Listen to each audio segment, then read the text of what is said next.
Ya, terima kasih saudara sekalian.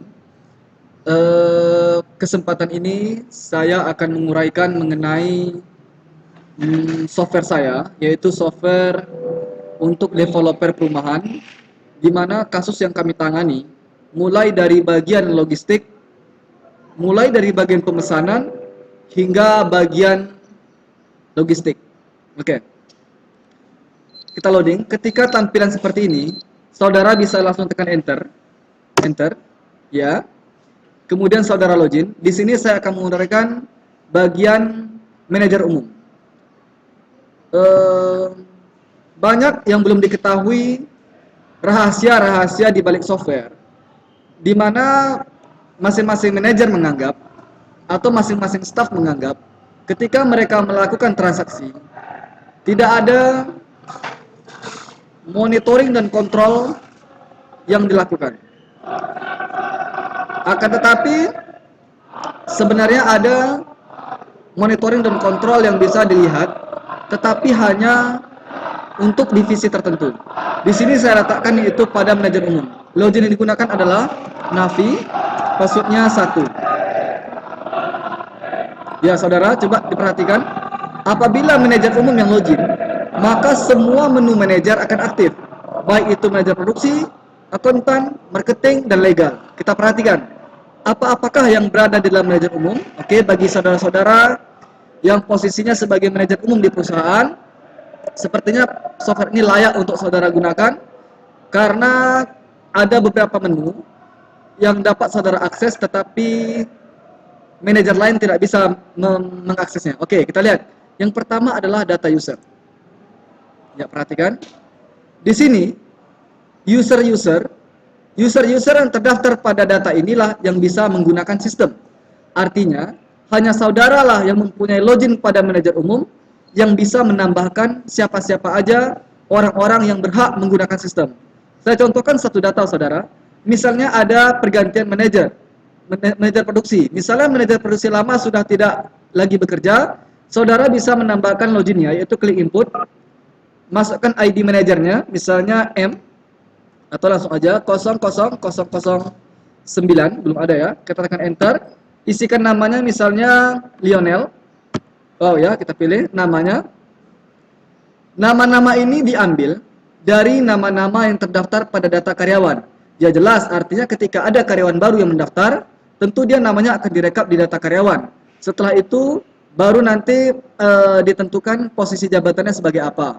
Di sini misalnya saya masukkan namanya Badu, passwordnya 1, statusnya kita jadikan dia seorang manajer. Kalau umum ini adalah manajer umum, MPR adalah manajer produksi, ACC adalah akuntan, MRK adalah manajer marketing, dan LGL adalah legal. Saya posisikan dia sebagai MPR, manajer produksi. Oke. Perhatikan, sudah masuk saudara MPR. Apa yang terjadi pada status? Di status saudara bisa melihat ada statusnya online, offline, sama unlock. Artinya di sini adalah saudara bisa memonitor siapa-siapa aja orang-orang yang telah atau yang sedang menggunakan sistem saat ini. Di sini saudara bisa lihat, oh misalnya, misalnya Tri, manajer produksi, oh lagi online, artinya dia lagi menggunakan sistem. Atau Dewi, dia lagi unlock, artinya si Dewi ini dia tidak akan bisa login saudara. Apabila posisinya sebagai unlock, ketika dia berusaha untuk login, maka akan muncul pesan bahwa sistem sedang dikunci oleh administrator. Nah, bagi Anda seorang manajer umum di sebuah perusahaan developer, menu ini bisa saudara gunakan ketika akan melakukan opname. Logikanya seperti ini. Ketika setiap 3 bulan sekali, saudara akan melakukan opname gudang. Artinya saudara mengaudit data gudang saudara. Apakah stoknya itu stok di fisik atau stok di gudang sama atau tidak dengan di sistem. Artinya pada saat opname, saudara tidak membenarkan adanya proses transaksi pada sistem. Nah, saudara bisa mengunci. Cara menguncinya adalah saudara klik manajer umum, dipilih menu khusus, di sana ada log system. Ya, log system. Ya, kita pilih manajer umum, khusus, atau unlock system. Dibuka lagi. Oke, menu ini saudara gunakan apabila saudara log, maka ini tidak ada pengecualian. Semua manajer atau semua staff tidak akan bisa menggunakan sistem kecuali saudara sendiri. Ini dia fungsinya. Kalau diklik log. Tetapi kalau saudara memilih lock user, artinya di sini saudara akan mengunci masing-masing user, tidak keseluruhan. Misalnya yang mau dikunci adalah si Dewi misalnya.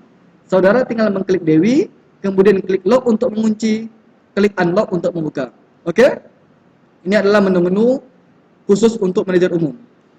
Kemudian kita akan lihat lagi di manajer umum. Di khusus ada lagi otoritas namanya saudara. Oke. Otoritas ini sangat-sangat berguna untuk usaha atau perusahaan developer. Di sini dikatakan data material 0 atau 1. Apabila saudara mengisi di sini 1, maka di seluruh komputer, baik 20 komputer yang menggunakan sistem, maka tidak ada satupun user yang bisa menghapus atau mengedit data material. Tetapi apabila saudara di sini merubahnya menjadi 0, maka barulah user lain bisa mengedit atau mengupdate. Logika seperti ini saudara. Kalau seandainya di beberapa software lainnya, di mana di data material, mereka bisa melakukan penginputan, penghapusan, dan pengeditan data itu secara sembarangan. Artinya tidak ada saling kontrol di antara beberapa divisi. Akibatnya apa?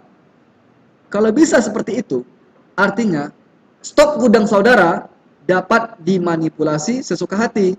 Makanya di sini saya buatkan suatu menu, namanya menu otoritas. Apabila saudara isi 0, maka mereka bisa mengubah dan menghapus. Tetapi apabila saudara isi 1, tidak ada yang bisa mengubah atau menghapus, kecuali dia meminta rekomendasi kepada saudara, yaitu selaku manajer umum.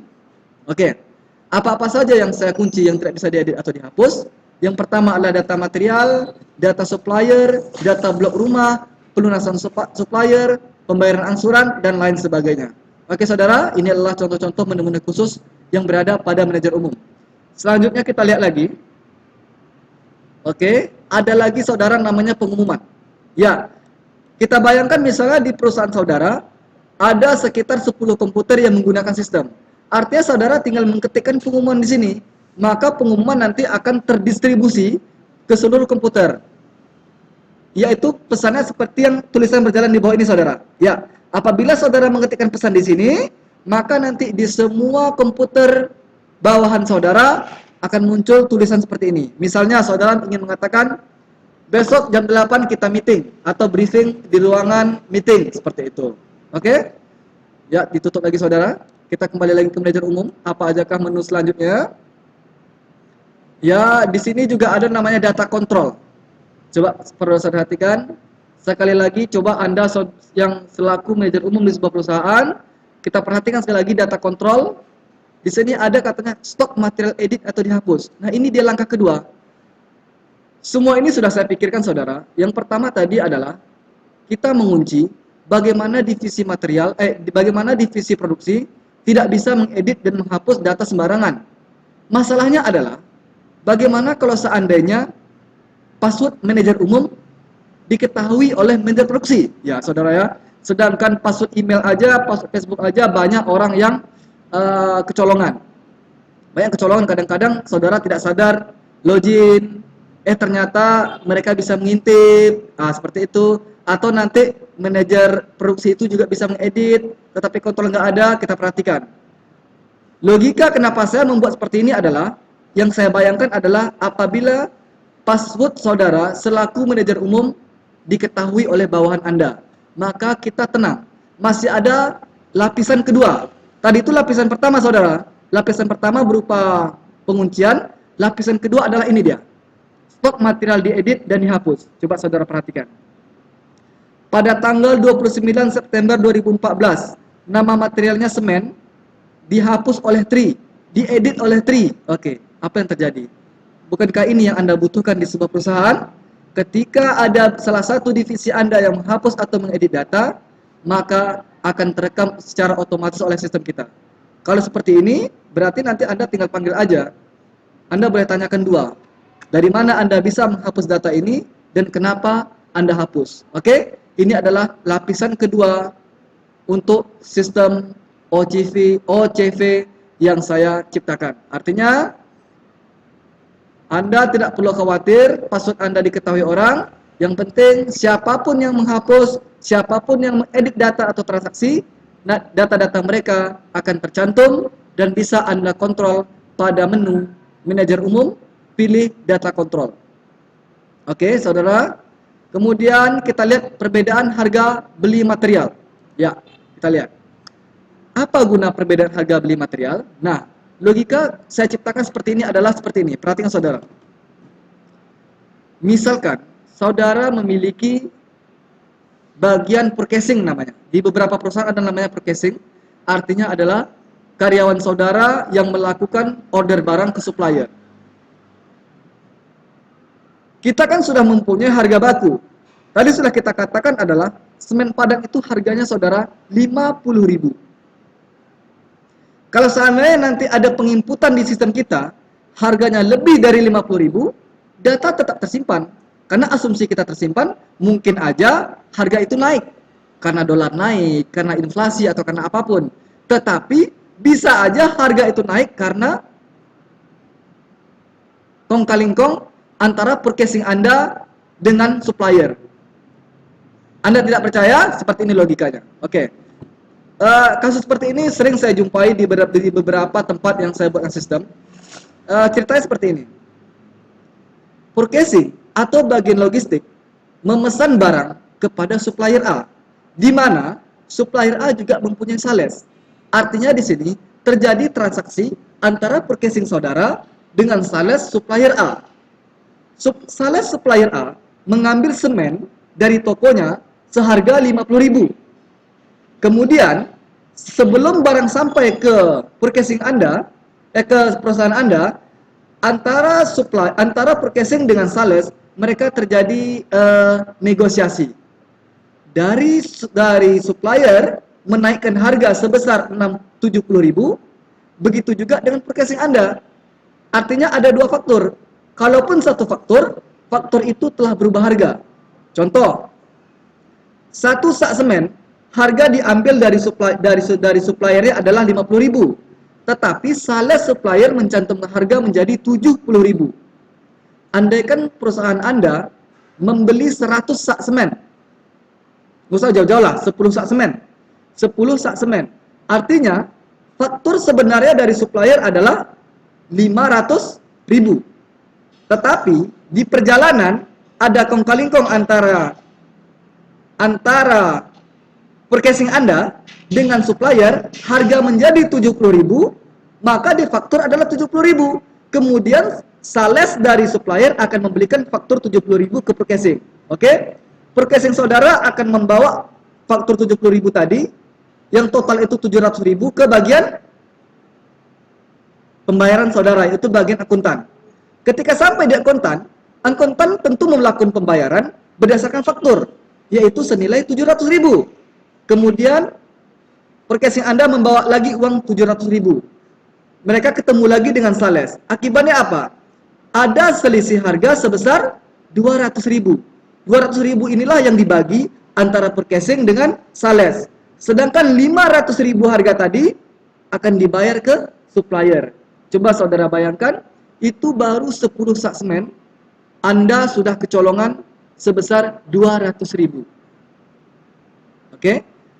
Kalau belum paham, silakan putar lagi, flashback lagi logika yang saya uraikan ini. Kasus ini sudah sering terjadi. Nah, inilah menu yang saya ciptakan. Di sini artinya, saudara bisa memonitor. Nanti di sini akan terlihat nama material semen. Harga pertama 50.000, dibeli tanggal sekian. Harga kedua 70.000. Anda bisa panggil purchasing Anda. Loh, kenapa fantastis sekali ini harga naik? Kenapa baru jaraknya 1 bulan harga naik 20.000? Oke? Jadi dengan adanya menu ini akan terjadi monitoring dan kontrol antara sistem, manajer umum, dan subdivisi lainnya. Oke? Sekali lagi saya tekankan, tolong di flashback pada bagian logika bagaimana terjadi transaksi semu antara purchasing dengan supplier. Oke. Sepertinya berapa menit ini ya?